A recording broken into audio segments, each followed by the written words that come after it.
We're being live streamed. It says so. It does.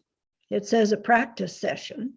Yes, but I think once it starts being live streamed, it's official. It's recording. Okay. Okay, I have to.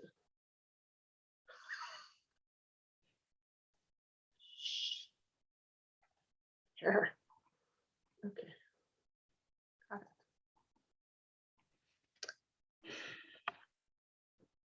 Find the embed link. Here we go. Copy. Not sure if that's the right. That's not the right thing. Don't think. Share. That. Now go here. There we go.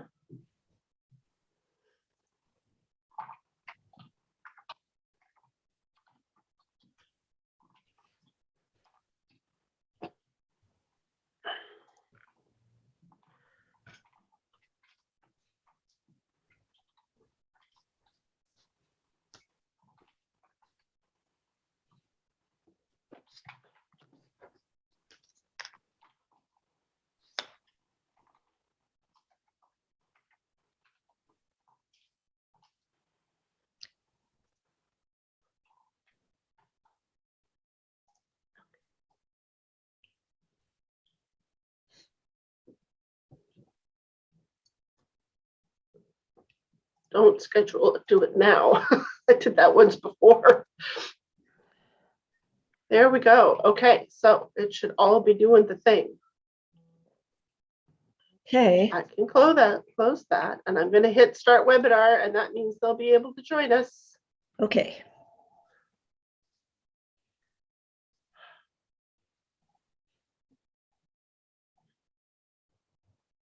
And setting up the Q&A stuff.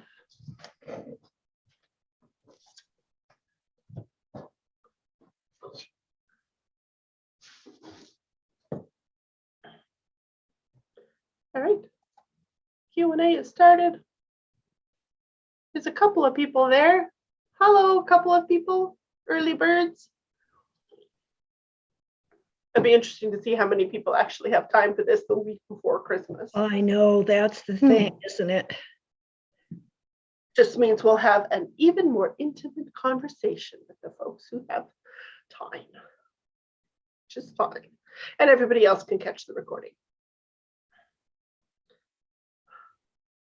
In the chat. Oh, don't have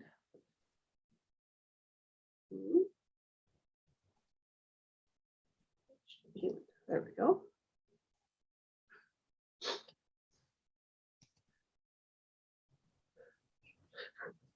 There's just the four of us. Oh,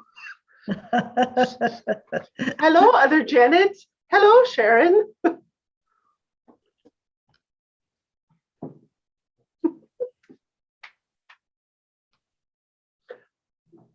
Fortunately, you and I can have a rip-roaring conversation for 90 minutes, even without prompts.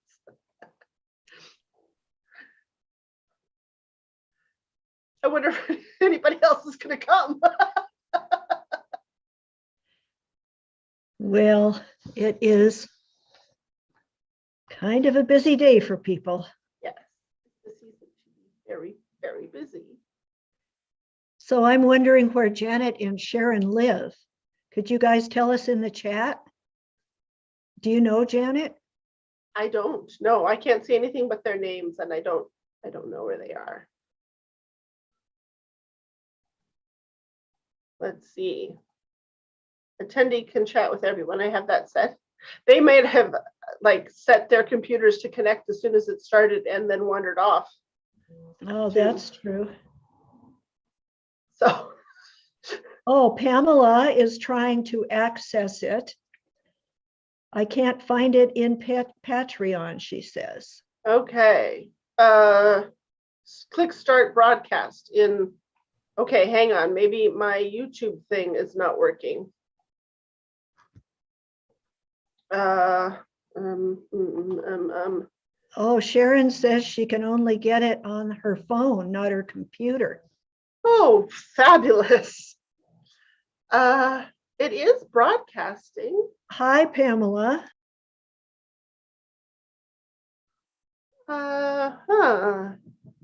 How unusual. It says 3 people are watching on YouTube, but I can't see who they are.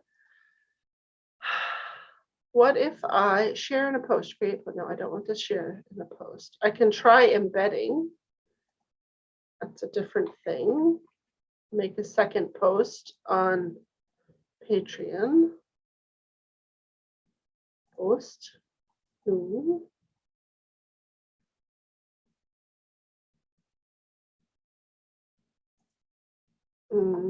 Maybe a link.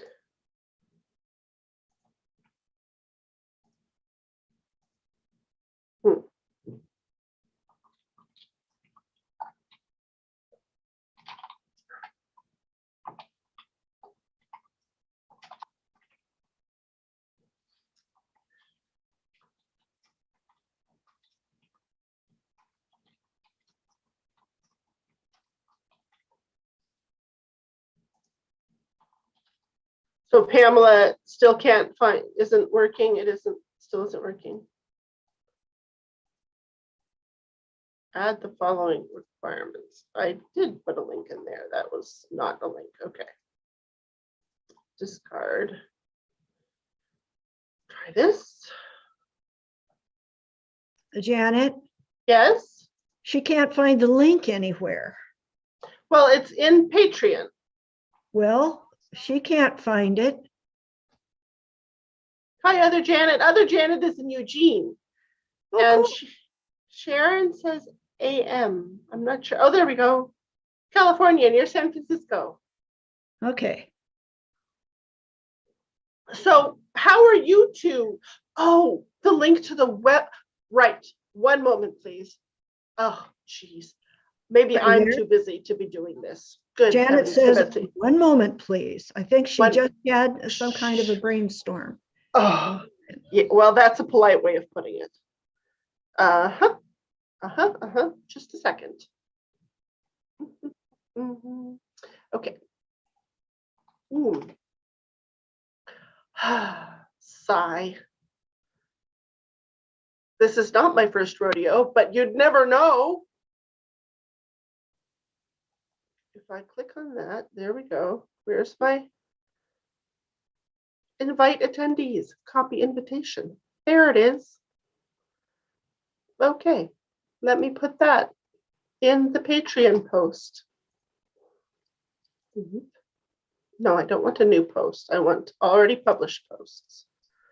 Oh, So dear. is this? So it's going to go into the office hours December 19th post? Yes, it is. Yes, she says it is.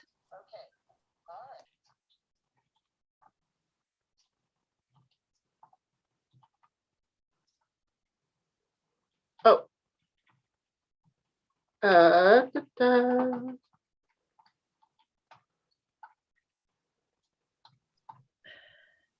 Okay. Save. Oh, I should have said notify patrons about the change. Yes, because okay. So now let's see if people start appearing. Let's hope so. It's actually the same link every single time. Well, but you know, people don't save. And I don't think I've said that. Yeah. So people don't. Yeah, they need a new thing every time. Pamela has arrived. Yay! Success. Oh, there's more people. Oh, Oh, good. you. Okay. So I can close the YouTube thing again. Cancel. Close that.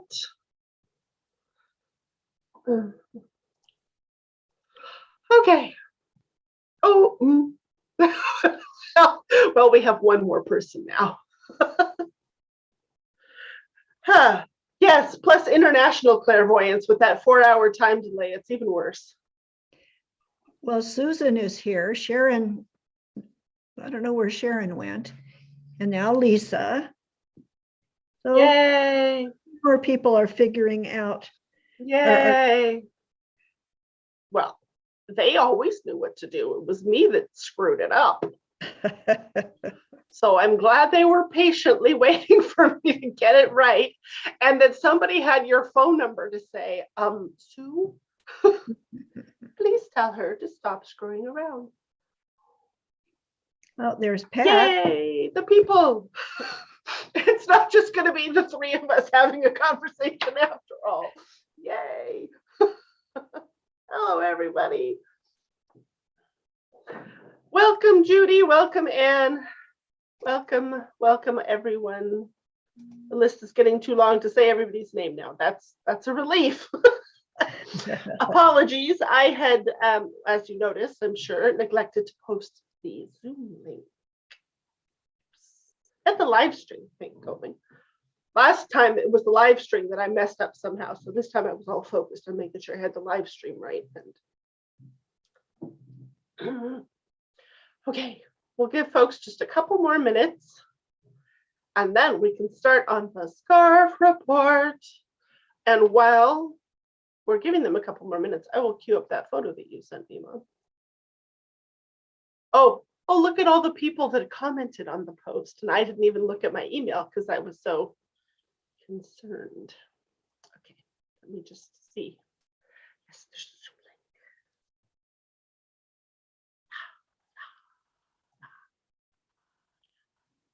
link. Okay, I'm just going to comment back there that I've added the Zoom link.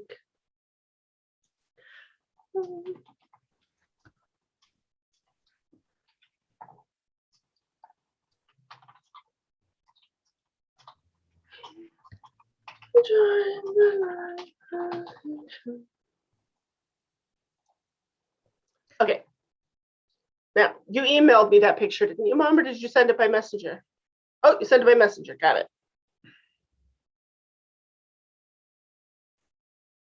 Ooh, that is big. Okay. Okay. Susan is mentioning an issue with audio. Was anybody else having an issue with audio? Susan, is it possible that you have both Zoom and YouTube open and both of them making noise at you a few seconds offset?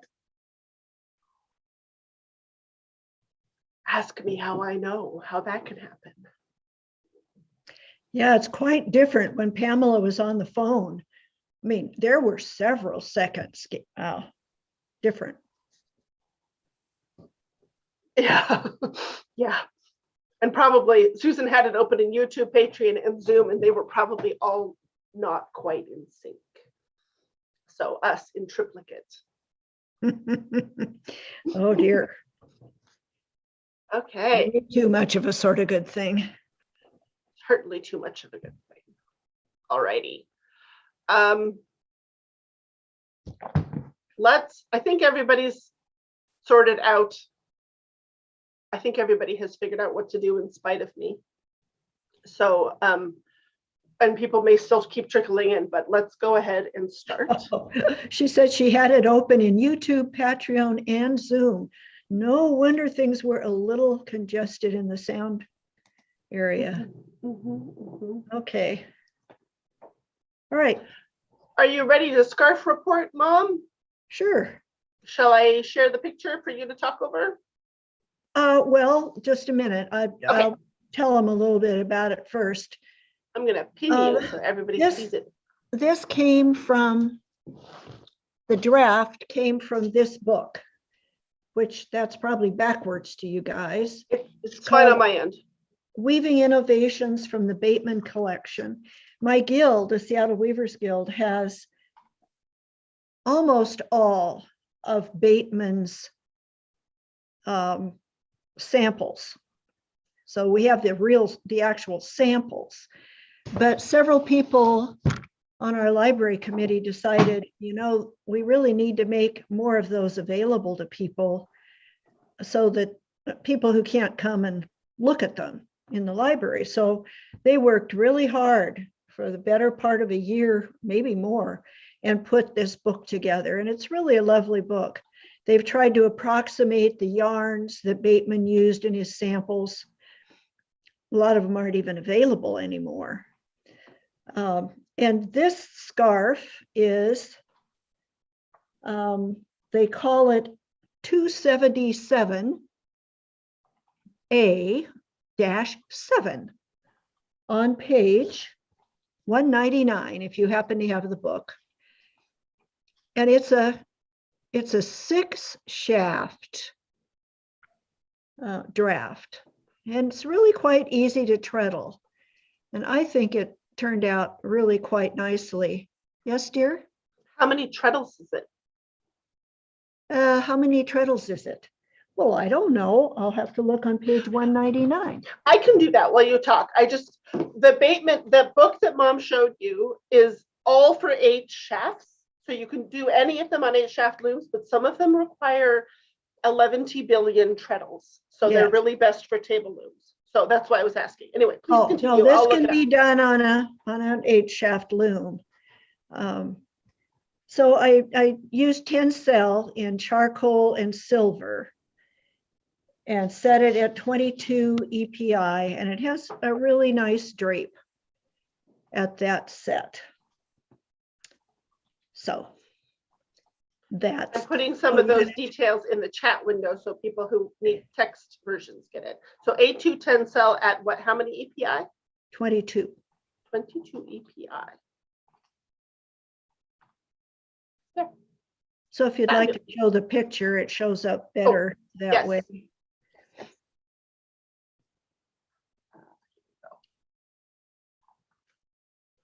So there it is. It's got really interesting kind of arches. Yeah, I like the non-linearness of it. Yeah, kind of like hills. If you could somehow get those bands go horizontally across the scarf, or do they go kind of diagonally? So could you like weave each arch in a different weft color, or would they get kind of suppose you could. I don't up my book and see.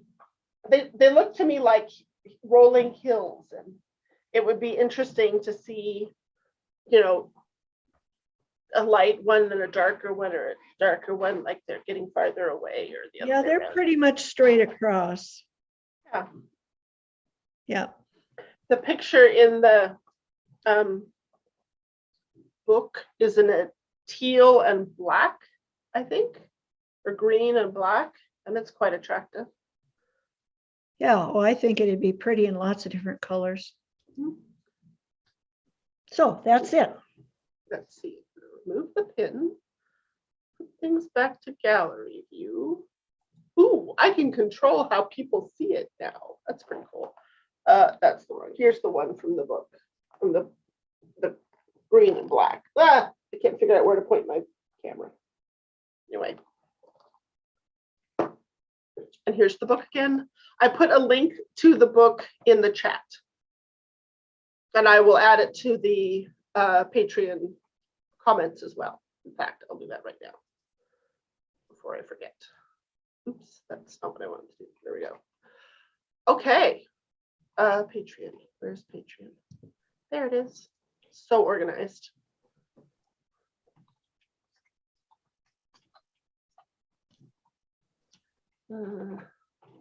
Oh dear.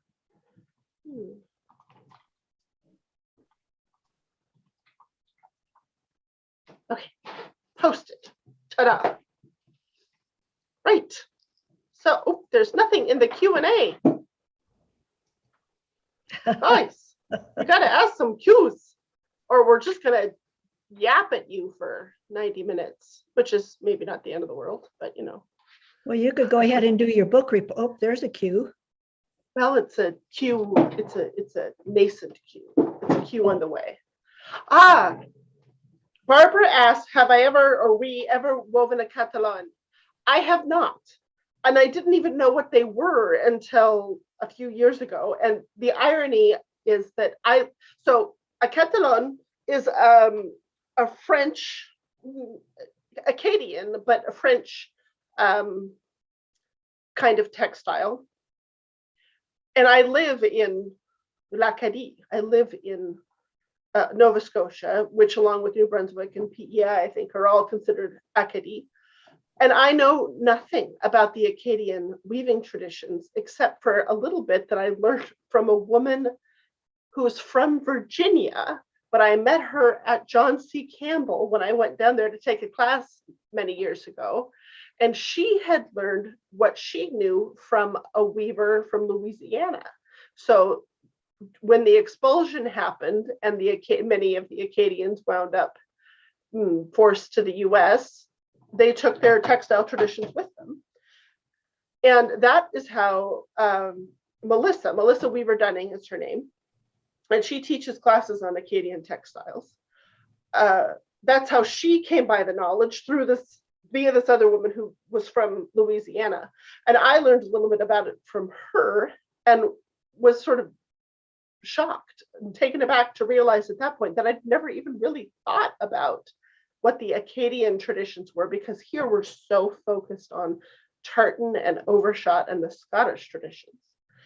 And so then I dug out Dorothy Burnham, yes, Dorothy and Harold Burnham were each at different times the head of the textiles collection at the Royal Ontario Museum.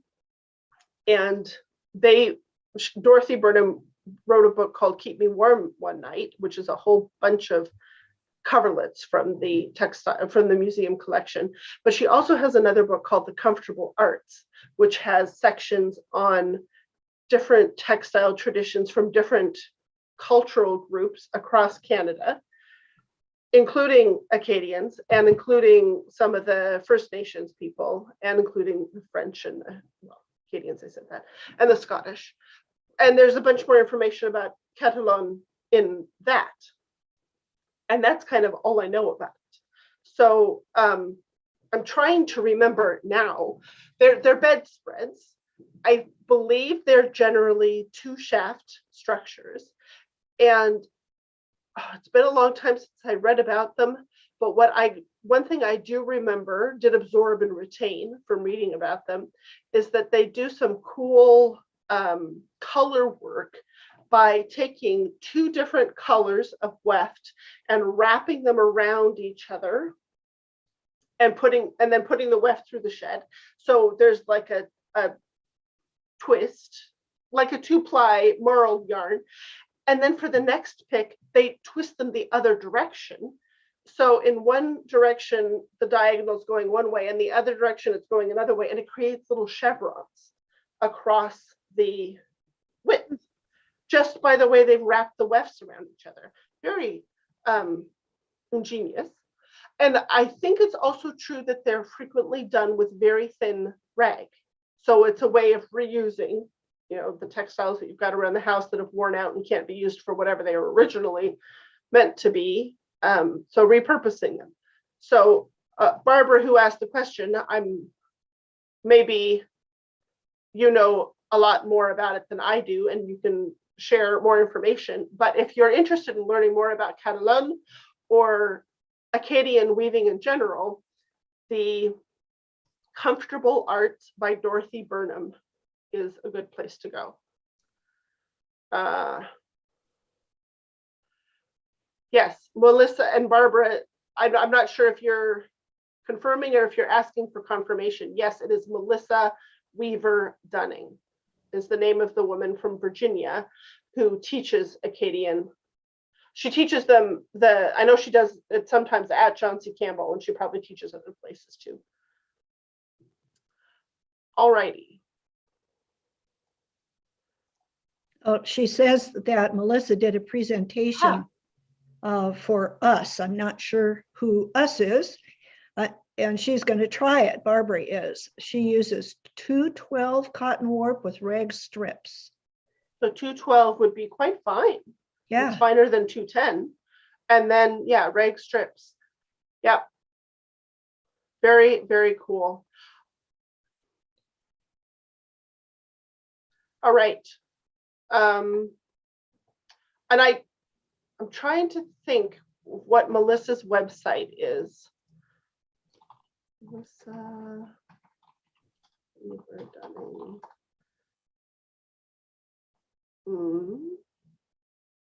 Barbara's in the Victoria Guild. Okay. Well, if you just search for Melissa Weaver Dunning, I will put that in the chat. There's a bunch of links that come up because she's also a musician, and she comes up as a part of like the MAFA, which is the Mid-Atlantic Fiber Arts Festival, links to her classes there. I'm not finding the thing that is her website in a quick search, but that way you can find her yourself. And if all else fails, I can put a link to her, tag her on the Facebook page. Okay, Judy Mahoney says, I'm going to be moving in a few months. What's the best way to secure my baby wolf and Ashford jackaloon? Well, I have not ever actually had to move a loom like across the country. I've taken them, I folded them up to take to workshops and stuff. And Mom, same would be true for you, right? Yeah, I've moved mine around a lot. I think a baby wolf you would just fold up the normal way. And then I'd use some bungee cords or some nice strong something to tie it up together too, in case the mechanisms give way. And you could wrap it in cardboard to protect just put some cardboard around it and tape it really well to protect the wood from getting scraped up. I would use not tape, but that plastic wrap stuff that sticks to itself without having an adhesive on it. I would maybe try to find some way to tie the shafts down. I know that when you tip a jack loom, sometimes the shafts can kind of come up and out of the castle because it's no longer up, it's sideways or it's down or whatever. And some baby wolves have a little screw at the bottom and a nut that holds the shaft down connected to the lamb. But if you're like a lot of weavers, that nut may have done a runner so that you don't have it anymore, which means the shaft could just lift right up off those screws, bolts probably, I don't know. So it's not a bad idea to somehow secure the shaft so they can't slide out of the castle. When I'm taking my looms to workshops, that's usually the thing. If you're hiring movers to move you anyway, I would get them to pack up the loom because they'll know better than, well, I mean, they'll know how to pack things delicate things carefully. The one thing that if you're moving like I did, these many years ago, when I married a foreigner and drove across the continent to Nova Scotia, and I had just thrown everything in my car. If you are just throwing your baby wolf in the back of the car, you might also want to do something like wrap it in blankets or something to muffle the sound of the heddles on the shafts, because those things jangle while you drive. And it gets to be pretty annoying pretty fast. She says the Ashford jack loom too. I'm not familiar with an Ashford jack loom. It's a relatively new animal, and I frankly don't know if it folds or not. But if it does, my inclination would be to leave it assembled as much as possible and fold it up as much as possible, and then protect any of the bendy metal bits as much as possible. And other than that, I'm afraid I don't have a whole lot of insight. Anybody else out there? Have you moved a loom recently? And I know people who get them crated up and ship them. And again, I wouldn't know how to do that. So I'd be inclined to like take it to the UPS store and have them crate it up and ship it. And it would cost an arm and a leg, but it would get there safely. Okay. Susan asks, in the Bertha Gray Hayes book, there are sample cards she sold with the threading.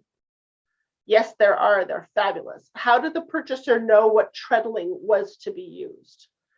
Well, most of the time, if no treadling is supplied, it's assumed that people will simply weave them star fashion, which is as drawn in, except not thread by thread. So if it's threaded 1 2 1 2 1 2 1 2, you wouldn't treadle 1 2 1 2 1 2 1 2. It's as drawn in by block. So 1 2 1 2 1 2 1 2 is block A. And to treadle block A, you step on the treadle that leaves shaft 1 and 2 down and 3 and 4 up. And then you would step on that however many times was indicated by the number of threads and threading. To explain this fully takes a 5-day class called Unraveling Overshot. But the short version is that if you pick up an overshot threading and you know it's overshot and there's no treadling given, then chances are your people just expect you to treadle it star fashion, which is that thing I was just talking about. But you can choose all kinds of other ways of doing it and get very cool results, which is also part of Unraveling Overshot and also part of Overshot Departures. But all those little samples in the book are treadled star fashion. So they're treadled as drawn in by block rather than by thread, which is the sort of default practice for overshot. Oh. Next question is from Holly, who asks, what's on your looms? I actually have something new on my loom.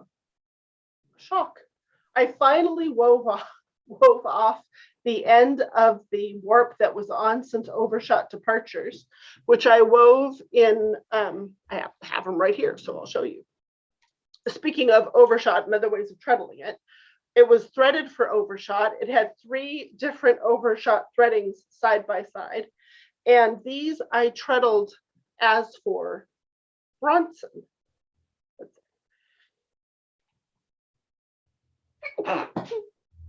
Oh, excuse me. Treadled them as for Bronson. So you can see across the width, the floats change because the threading also changed. So that's one section, and that's one section, and that's one section. And this one was done, the warp is natural and the tabby is light green and the pattern is charcoal, whereas this one has got tabby and charcoal and pattern in light green. And you can see because of the contrast, the pattern doesn't show up nearly as well in this one. But I finally got those off my loom, and I have threaded it for deflected double weave in 18-2 merino to weave samples for a class that Mom and I are going to do in March. I recently February. wove. No, yeah, It's you're right, March. March, mostly March. Yeah, I had woven these samples already. This is a 10-cell warp with different kinds of things in the weft. So now I'm doing the same thing in wool, and then I'll do some in wool and 10-cell. And all of that together will give me information that will help me with the class. So, Mom, what's on your looms? Well, 2 of them have warps for the Tallapalooza class on them. One has the leftover from Overshot Departures, and I'm trying to figure out if I have time and the inclination to rethread that and make something different out of it. And then one has a overshot pattern double weave on it that we're for the overshot. I'm getting mixed up whether it is the Seattle Weavers Guild structure group or it is the overshot group. but there were two groups that I was in where we were doing overshot pattern double weave. So anyway, I'm finishing this up so that I can cut it up for samples for everybody. It's And for then I the- will yeah, put another towel warp on that loom. yes. Yeah. And I have been winding warps. Let's see if I can find that picture that I sent you yesterday. I have been winding warps for Towelpalooza, same as Mom. Where is it? Where is it? So the warps, Towelpalooza, we have 3 sections, 10 people in each section. So 30 people potentially weaving on each loom. So we're keeping the towels smaller this year because when we did it the last time, people said they were too big to get to not feel rushed to get through 10 of them. So we're putting on 21 yards, but most of the warps, in fact, all of the warps, maybe, we have figured out how to do them as folded warps in some way. I've had to get a little clever with some of the ones I'm doing. So we can wind them 42 yards long and then fold them in half so that they go onto the loom at only 21 yards long, but that way we only have to wind half the stripes, which is a relief. So I'm going to see if I can find the picture of the warps that I have been winding. Yeah, here we go. Well, it doesn't show up all that well, but I'll still share it because I can. Oops.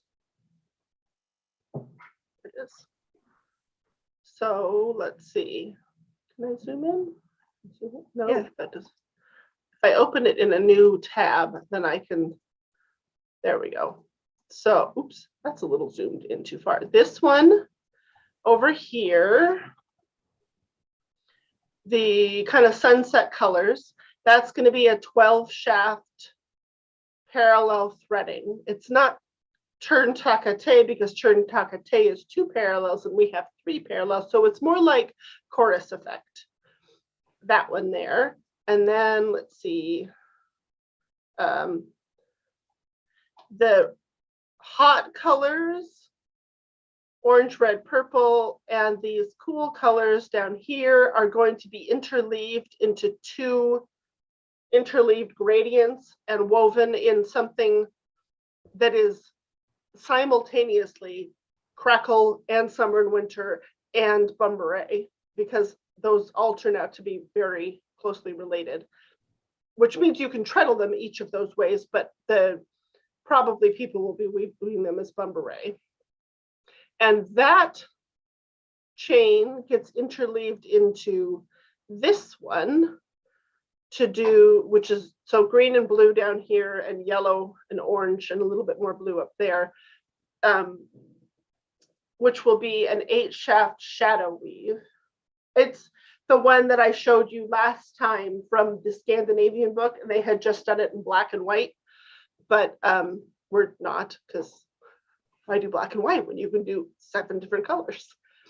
And then all these greens are going to Mom so that she can wind. Let's see, there's more of them up here. There's 3 shades of lime green, which will be collectively an Atwater. Well, the article calls it an Atwater basket weave, but really it's deflected double weave, or deflected double weave is Atwater basket weave. I mean, chicken and egg, but it's the same structure. So that is what the warps I have wound. And Mom, you've got pictures, don't you, of your warps you have on the loom? Should I try to find them? Well, only one of them looks very pretty, the multicolored one. Well, this one's kind of fun though. Here, I'll show them this one. This one is a 16 shaft. Oh, right. How do I zoom in on this? There it is. You zoom in very far, you'll probably find my threading errors. Oh, let's not look at those then. You can see it right there near the bottom. Is it this here? Well, I think that was, no, maybe that isn't it. Anyway, I fixed them now. Yeah. It's a really pretty little draft. plated twill on a grand scale.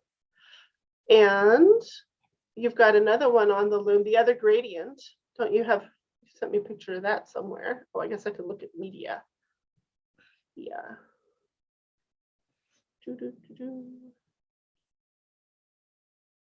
Here. Well, it doesn't look like a whole lot in this picture, but it's going to be beautiful once it's got, the warp is already beautiful. Here, let me put that in a new tab. Zoom in. Yeah, I used the white just so I could test and make sure it was Yeah. threaded correctly. Yeah. So we had one like this the last time we did Taupalooza. It was gorgeous, but it was on a loom that was not cooperating very well. So we're doing it again on a loom that will be more fun to use. All right. Oh, Susan is letting folks know that regarding further information on Acadian textiles, there's a nice DVD called Cotton Jaune, Yellow Cotton, showing spinning and woven blanket production. That's neat. Susan, where would somebody find that DVD? Was it like at the library, or do you have to buy it? Is it on a website? Would it be on YouTube? Oh, excellent. Barbara found the link to Melissa Weaver Dunning's website. I will put that in chat. Can everybody else see the Q&A? They can if they remember to look. But both once it gets answered, I don't think they can see it anymore. And the chat does not persist after the event is over. So that's why I'm putting the links that we want to keep in the comments on the Patreon post. Okay. There we go, post. Okay, thank you, Barbara and Susan. Oh, here, I'll put cotton. Let's see if I can search up a link to Cotton Jaune DVD. Yeah, yeah, here we go. That's very cool. Put that in the Patreon too. Where is it? It's on a, well, here, I'll share my screen. This is what I found. So Oh, I'll put the link to that in the Patreon thing.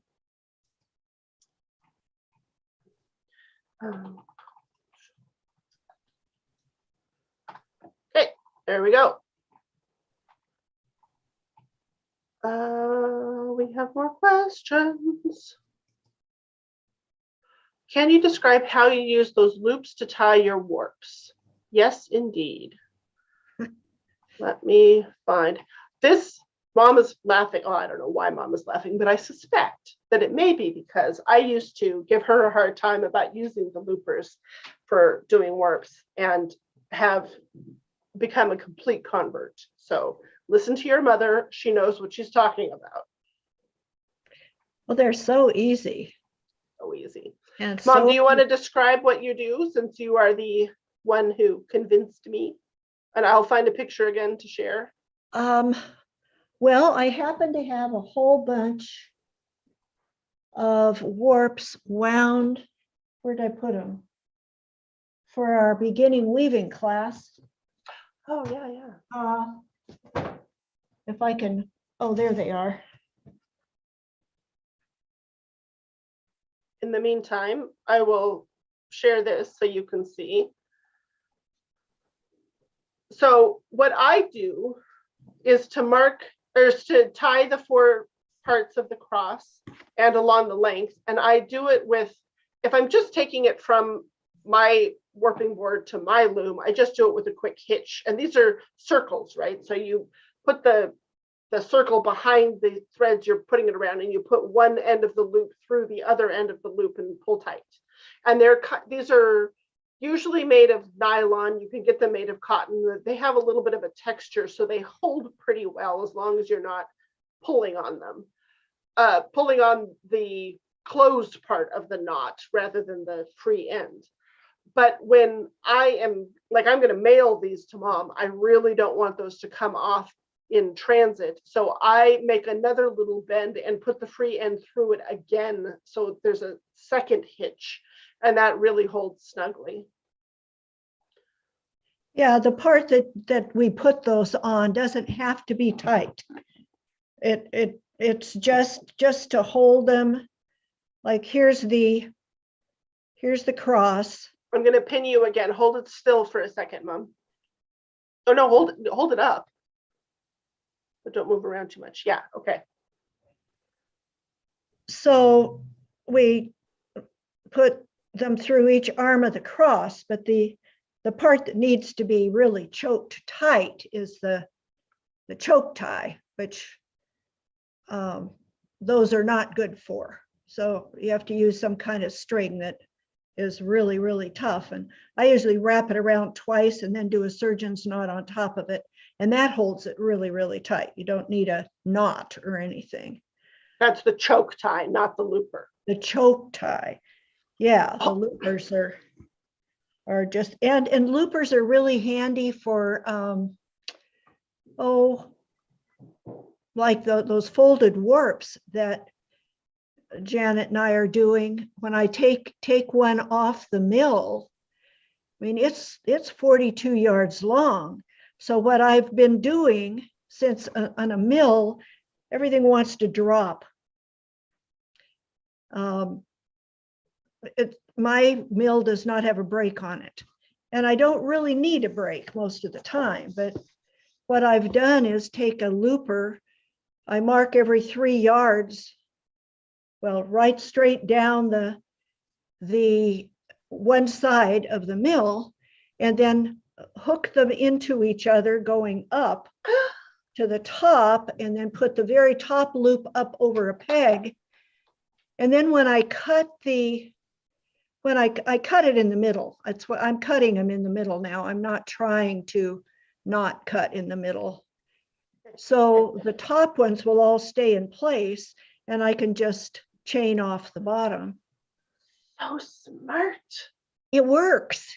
Like a crochet chain or a knit column, really. Yeah, and then So yeah, and if you do it as the right direction, I think you have to go from the top down. Yeah, you have to go from the top down and then anchor the bottom one. But that way, then as you go around, you can loosen it and it pops loose.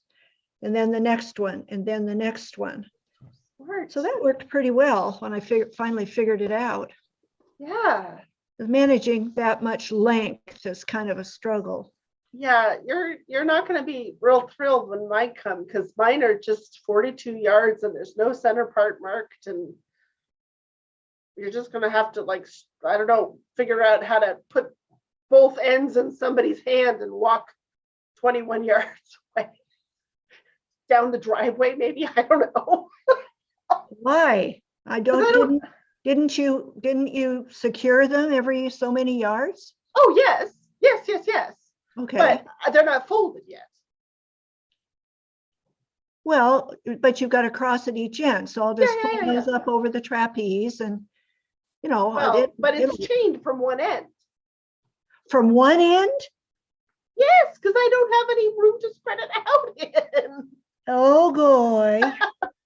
That's going to be really fun. Oh, honey. Oh, maybe I'll see if I can get a couple of helpers to help me fold them in the driveway.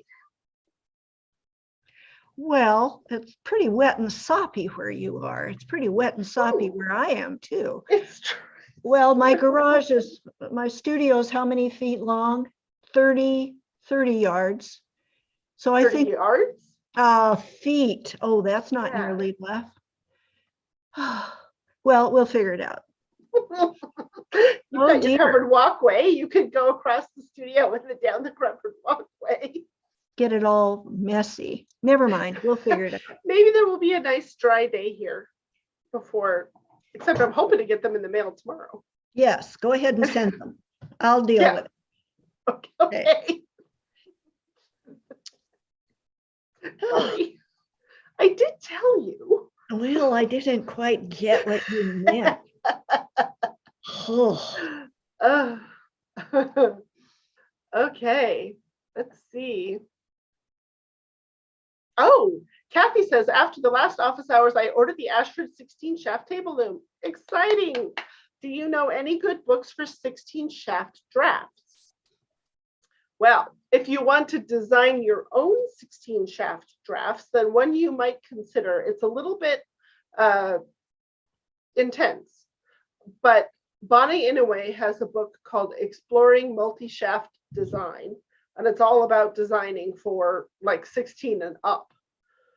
So that would be a good one to have if you want to get into your own design stuff. But for draft, I don't know of draft collections. Like there's that wonderful Strickler 8 shaft pattern book, but I don't know of a similar kind of thing for 16.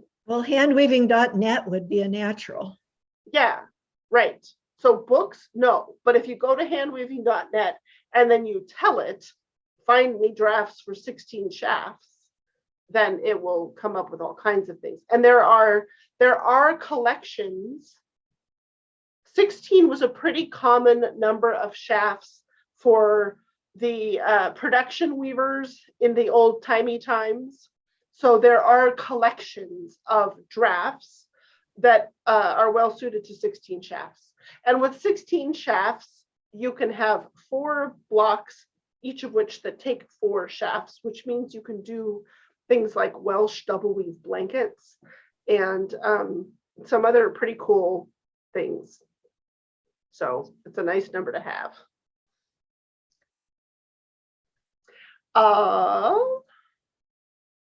Okay, well, that's that. More questions, anybody? Or shall I start on my book report? Okay. Why don't you do that? Maybe I'm some gonna do my questions will pop up. I'm sure.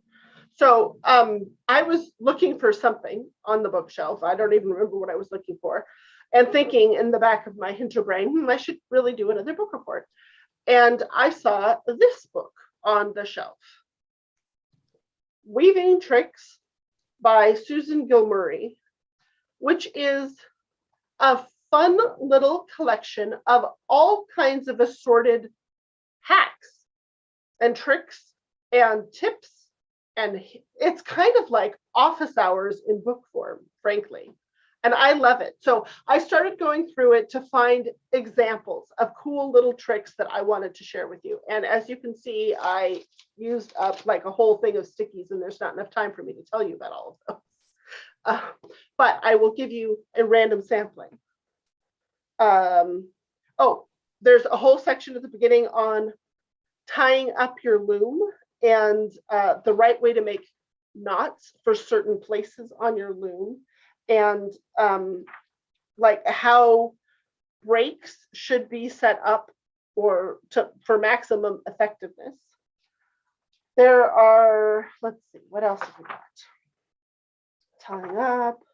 There is how to hack yourself a second warp beam for supplemental warps that hangs down below your regular beam that you can weight separately, or how to, there's another picture that looks very similar for how to make a weighted warp if your loom puts too much tension on delicate threads. There are plans for building your own warping mill, warping a spool rack, that kind of thing. Lots of information that's kind of similar to what we go over in Stash Weaving Success about how to test your stash to find out if it's warp worthy or not, and also what happens when you're trying to combine threads of different weights, and how to figure out if your threads are different weights. Good illustrations throughout too. There's a cool hack here for how to be able to put your cones horizontally on your spool rack so that you can pull off the cone sideways if you have one that is adding too much twist if you pull it off the tip. Instructions for how to fold a draft double if you want to do double width. instructions for how to get string heddles into the middle of your loom without taking any of the other heddles off. There's that other one I mentioned. How to weave fringes onto the sides of things, how to weave fringes just by themselves, how to make various knots. It's just, and then there's a whole glossary of terms. And every time I read through this, I think, oh, that's something cool that I want to try. Every time, no matter how much I already know. I discovered this because I grabbed it off Mom's bookshelf for bedtime reading once when I was at her place one winter. And I don't remember how many fun things I found that time. The one that I marked as I really want to do this myself this time, it's a certain kind of embroidery that you can do on huck. Anyway, pretty cool. Once again, Weaving Tricks by Susan Gilmurray. Very well written, very eclectic combination of topics and really good illustrations, which is sometimes not true with some books. When was it written, honey? When was it published? Excellent question. It's probably not available to purchase, except at a 1981. Aha. But I bet it would turn up like on the used bookstore web, searches, books or the different, whatever your favorite used bookstore of choice. Guild libraries Guild library would have them. And it's one of those ones too that turn up when a guild is culling their library or when a weaver is culling her library, and you're not sure from the cover if it looks like it's worth picking up. It is. Oh, Anne says it's out there and it's quite inexpensive. That's the thing. It's a hidden gem. People don't realize its value, so it's not one that gets snapped up. It hasn't, it's not $300 and a left kidney. So, yeah, I think it's a fun one. Holly has mentioned too in chat that Olsner's Handbook of Weaves has a section, a lot of 16 shaft drafts. So 16 shaft folks will find stuff in there. That's another one that turns up a lot at guild libraries. And I used to buy it every time I saw it, but now I have like 4 copies. So the last time I saw it, I made my friend that was with me buy it instead. Said, you should get this one. So, and Worst, the other one that I get is Edward Worst, I think. Worst. Well, like worst. It just doesn't mean he is the worst. I think Worst. it's W-O, or is it W-U? No, it's O. It's O? Okay. Okay. Any other questions, folks?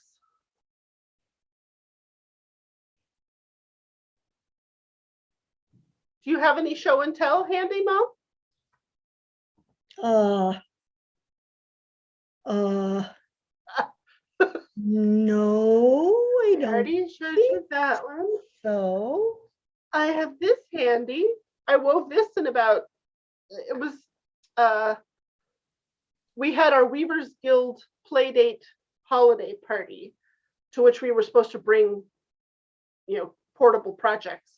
So a friend put this on my little Cricut for me, and I wove it during the party.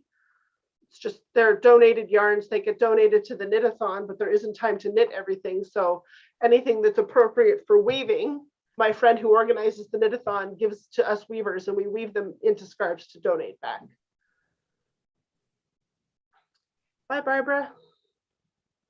Oh, Holly says Olsner's book is on handweaving.net, free on handweaving.net. Now, that would be for people who are subscribers to handweaving.net, but all of the books, or at least all of the books that were originally on handweaving.net, are coming from the University of Arizona's Weaving Archives, and you don't need a membership to get to them on U of A. I'm not suggesting you shouldn't get a membership or subscription to handweaving.net. I definitely think you should. It's money very, very well spent, and Chris is doing great stuff, and it's dirt cheap and worth the price. But if you do not have a subscription to handweaving.net and you're desperate to get Olsner's book, you would be able to find it on the U of A website too.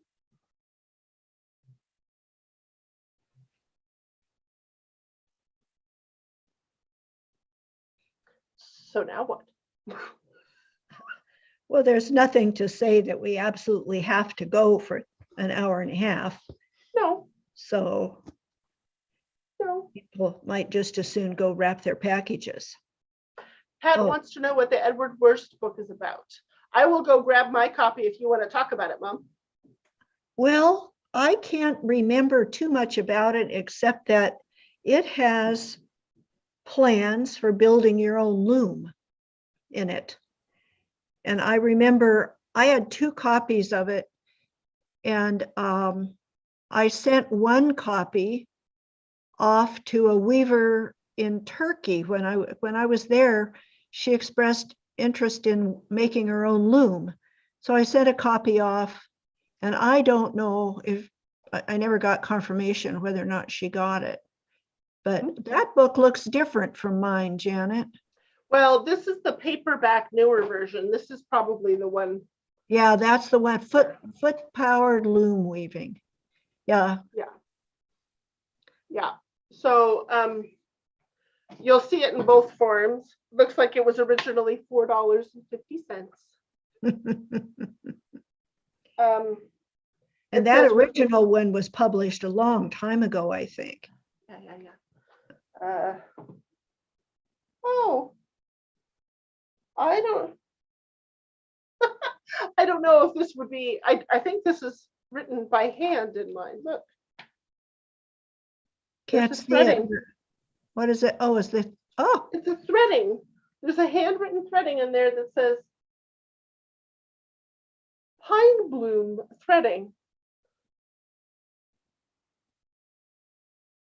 Interesting. Okay. So when was it published? I'm looking at Oh. Original copyright was 1918. Haha. And it was written it's for foot power loom weaving, meaning the power loom, not the power loom, rather.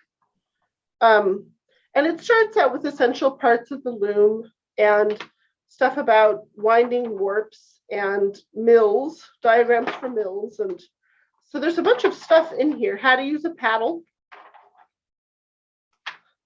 Stuff in here that I think most people who use the book just sort of skip right over. At least I skip right over it. I don't look at this equipment stuff at the front very often, but it's always good information to have. But eventually, here's stuff about weaving and colonial patterns. And anyhow, eventually you get into, come on, pages and pages and pages of stuff like this. So it's kind of like a Marguerite Davison. And they're separated, I think, into sections according to how many shafts they take. So here's some starting out that just take, where to point? There it is, 2 shafts and then 4 shafts. This is all in a chapter called Swedish weaving. And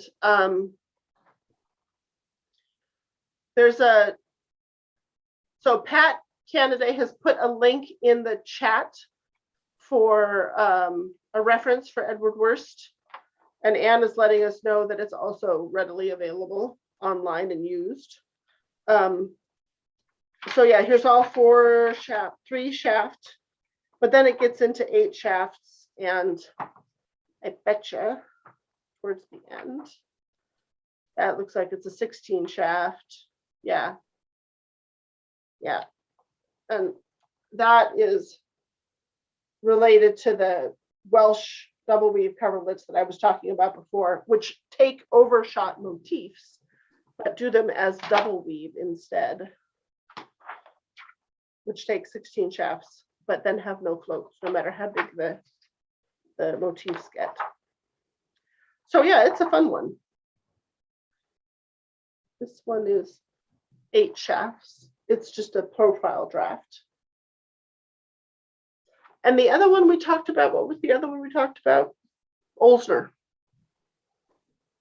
Let me go fetch Olsner. One moment, please.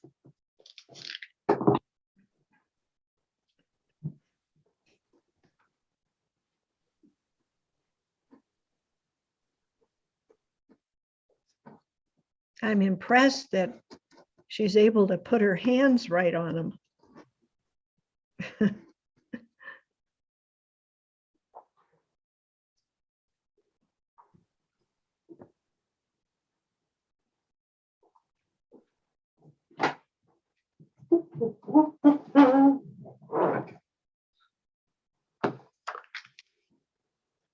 Oh. Several copies of Olsner. So the hardcover and the soft cover. And I got one of these and had it spiral bound so I can open it up and flatten it. So it's got, again, pages and pages of these charts, all in categories as to the type of structure. So, and it's rib weaves, steep twills, undulating twills, offset twills, interlocking twills, fancy twills, diversified weaves, honeycomb weaves, crepe weaves, on and on and on it goes.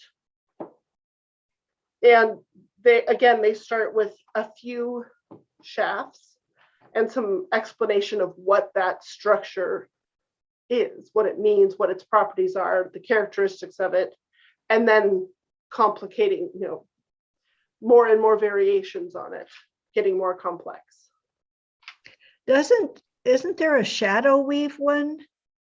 Yes. That she put out, but I don't know what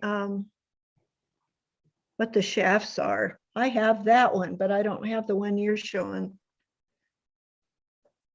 I don't think. I'm pretty sure I don't.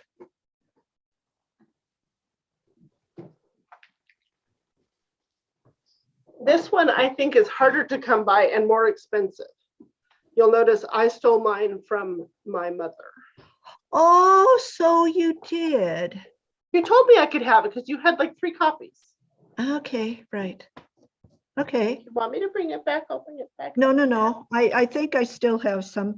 I've seen that at in weaving stores. Mm-hmm. I was just shocked at how expensive it was. Yeah, if you ever see another copy and you don't want it, snag it for me if it's not, an arm and a leg.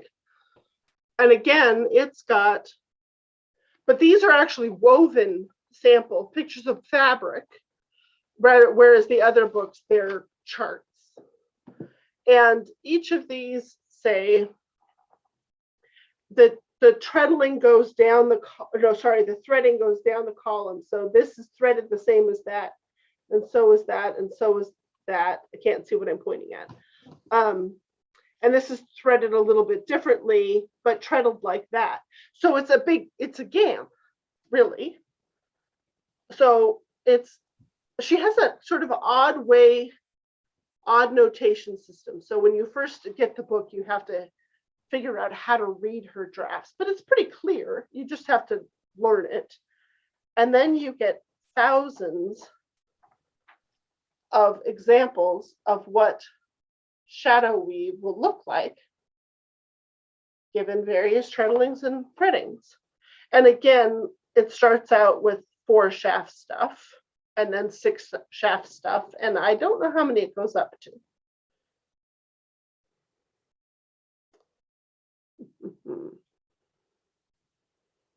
Well, these are 8s.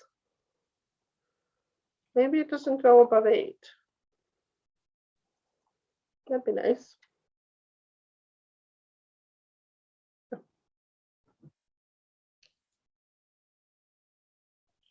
Aha. There's a bibliography at the back, and here's William Bateman a couple of times. in a publication called Tie Up. I don't know what that is. I'm looking at this list of publications, and there's Shuttlecraft, I know that one. Then there's Hand Weaver and Craftsman and Master Weaver. But Tie Up, the heck is Tie Up? It was a periodical. It must not have lasted for too terribly long. Well, he had an article in May of 1960 and one in November of 1964. Mary Bateman? Meggs Bateman did. Atwater had an article in 52 in Tie Up. Huh. There's 52. So that from 52 to 64 anyway, 69. Huh. Huh. Well, that's interesting. We'll have to see if the Weavers Guild has any copies of that, Yeah. because we This were one- around then. This one was published and distributed by Robin and Russ back in the day. Oh, yes, it says right on the front for 4, 6, and 8 chefs. So there's questions. Oh, April says, I washed my favorite couch throw this week and forgot that the 2 red stripes were a merino silk blend. Those red stripes shrank quite a lot. Guessing it's a permanent change. Yeah, there really is not a way to unfelt, unfold, unshrink stuff. No. Sad. I'm sorry. Yeah. Anne wants to know about my backdrop. She says it looks like it has fuzzy parts. It does. This is wool that's felted onto it. This fabric, the printed fabric, is cotton, and it has wool behind it. And then they laid out wool on top of it, and then they hammer it with a big thumper so vigorously that the wool on top and below must like go right through the cotton and felt together. So the wool is, for the most part, this blue color. So there are a couple of different, there's a lighter and a darker, but this black is the fabric underneath. And the stuff on the back is just any old color. And I got it in Tire in Western Turkey, on the west coast of Turkey. And I will see if I can find my video of the thumper in action. It's part of the guild presentation I do on that trip that we took to Turkey.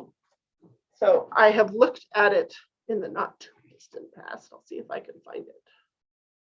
Mom, do you want to talk to them about Tire while I'm looking?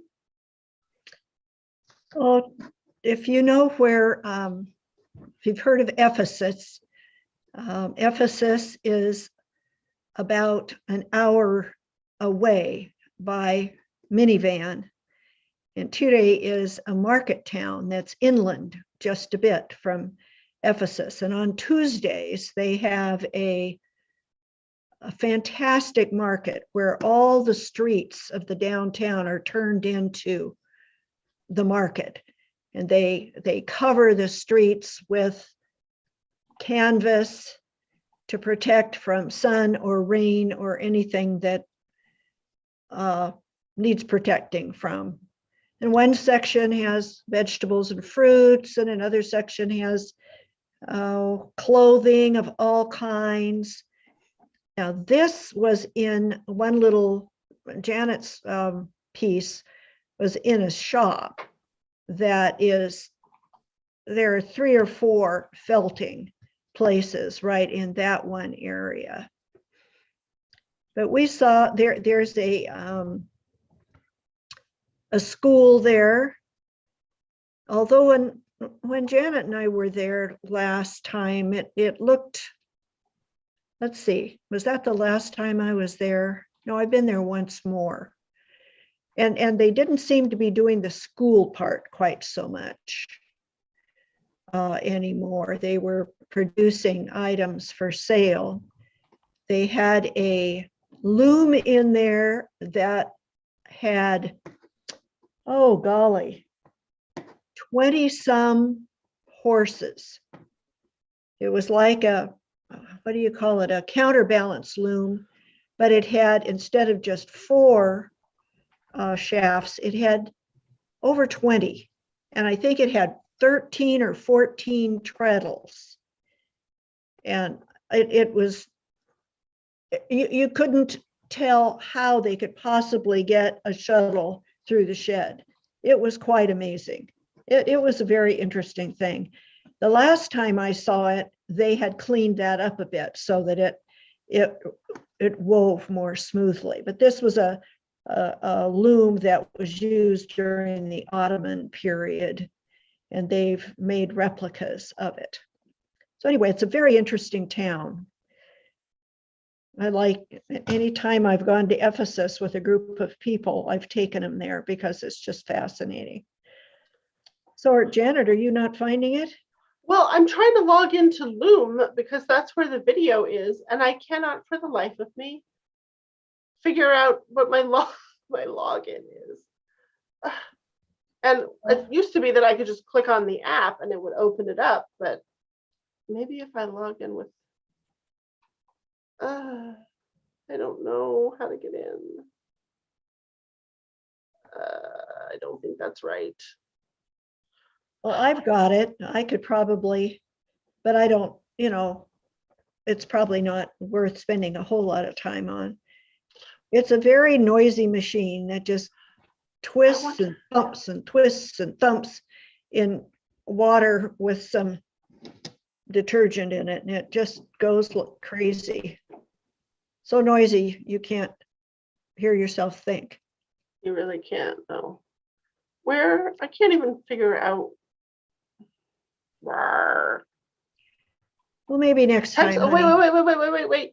I found it. I found a thing. Well, I have a slideshow, so I don't know if the videos are there or not, but we can show. Oh, yes, there they are. Hang on one moment. Got to find the right one. Well, oh, here's a picture of the thumper, which doesn't look like anything at all. There's a picture of Ron in a fez. And there's the picture of the Ottoman loom. Those pictures are more interesting to look at, but I really wish I could find the thumper video because that. Here we go. No, shoot, my mistake. That's just another picture. Are there other questions? Yes, Holly wants to know if she should ask Santa for the book Double the Twist. I think so, but Mom, what do you think? I don't think I know that book. Double with a Twist? Marian Stubenitsky. Double with a Twist. Marian Stubenitsky. Yes. Yeah. Well, Marian Stubenitsky's books are always gorgeous just to look at, whether you ever weave more than a couple of things out of them. But they're pricey. So I don't know, Holly, I could show you mine sometime if we ever see each other in person, and then you could decide. But yeah. They're pretty technical. There's a fair bit in it that works for 8 shafts. There's a whole sort of central section that have 8 shaft patterns, and you can just follow the drafts that are in the book without making yourself make sense of the technical information and the theory behind double weave or deflected double weave. But if you want to know that stuff, it's there. She's a really good teacher. She's a good author. The photographs are beautiful. Mhm. It's a really well-made book too. So you're paying partly for the fact that it's, you know, self-published and small time press stuff, and partly for the quality of the paper and the photography and the binding and all of that. It's never The going to fall apart color. on you. The color is just lovely in it. Well, in all her books. Yeah.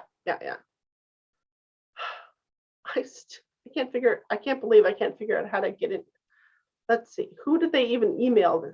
The part of my problem is that I just have 9,000 email addresses, and to figure out which one I need to use to log in.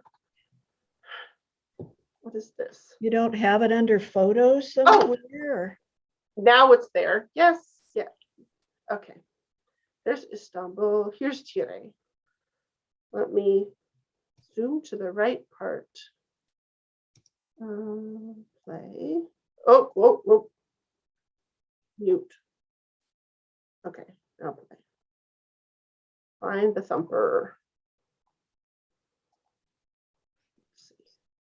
Expand this. How do I expand-erate this?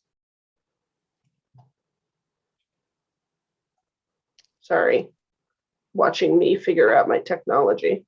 Well, there must be a way to bigify. How do I bigify?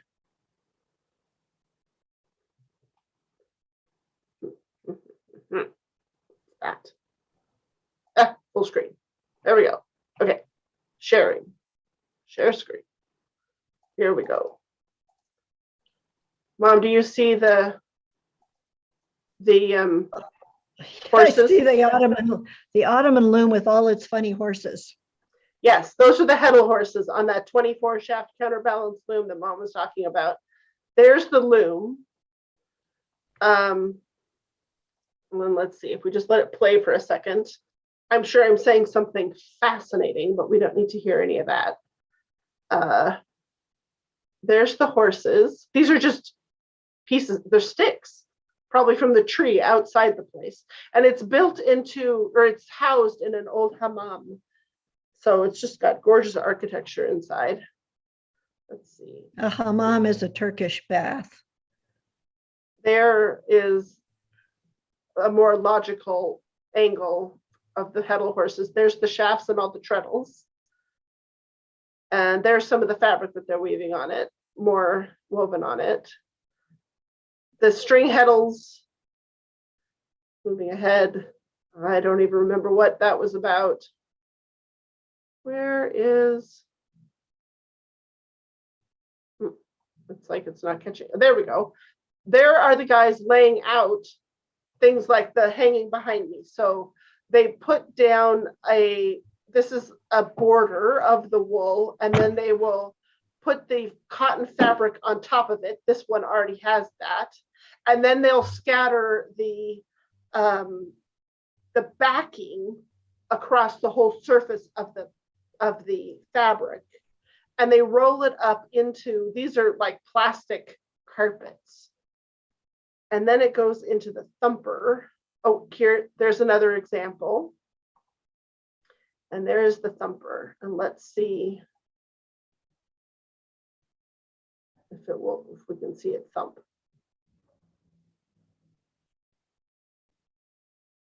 And yeah, there it's thumping. And it's really super duper. And there's a little bit of water down in that trough. So you've got moisture and agitation, whether you've got heat, maybe from the friction. So that is how this thing behind me was made. I hope it was worth the wait. But at least now I know how to get back into my Loom account.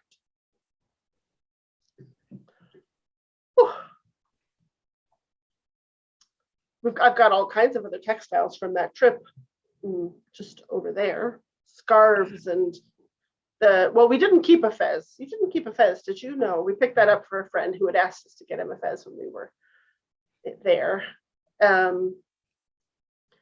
But I have some embroidered pillows, and I didn't Ron and I, my husband went with us too. We didn't splurge on a Turkish carpet, but some of the other folks who were with us did. Just amazing textiles all over the place, and amazing historical places that we went. Beautiful. I'm giving that talk, Mom. I don't know if you know, and I'm doing the Turkey trip presentation for the Salem Guild, I think. Oh, really? In January. Oh. Oh, online. Yes. Yes. I am not flying to Salem for the day. Yeah. Well, it's now 7:22, so we're almost out of our 90 minutes. And so I guess we can just wrap up a little early with wishes for a very happy and healthy holiday season, celebrating the holiday or days of your choice. And I guess we'll see you all next year. May it be a better year than the past one, though the way things are going, I'm not sure. Think positive. Yes, right. And so in January, I'll still be here. In February, when we do the February one, we'll be doing them from your house. Both of us will be doing it from your house. We'll have to figure out how not to do the echoey thing. We could be in different rooms. I could take my hanging and put it behind me wherever I am, and nobody will know where I am. Then you have to put it in your suitcase. Yeah, I know. Use up room. Just, okay. We could sit next to each other at one computer. We could do that. It's going to be the first time I have seen my mama in person since February of 2020. And well, all the rest of my family too. But, Mom. So, okay. Right. Bye, everybody. Have a merry nice holiday. Christmas holiday, Hanukkah, Kwanzaa-ness. New Year's. And that too. Okay. Yes. Okay. Bye. Bye, Mom. Bye, honey.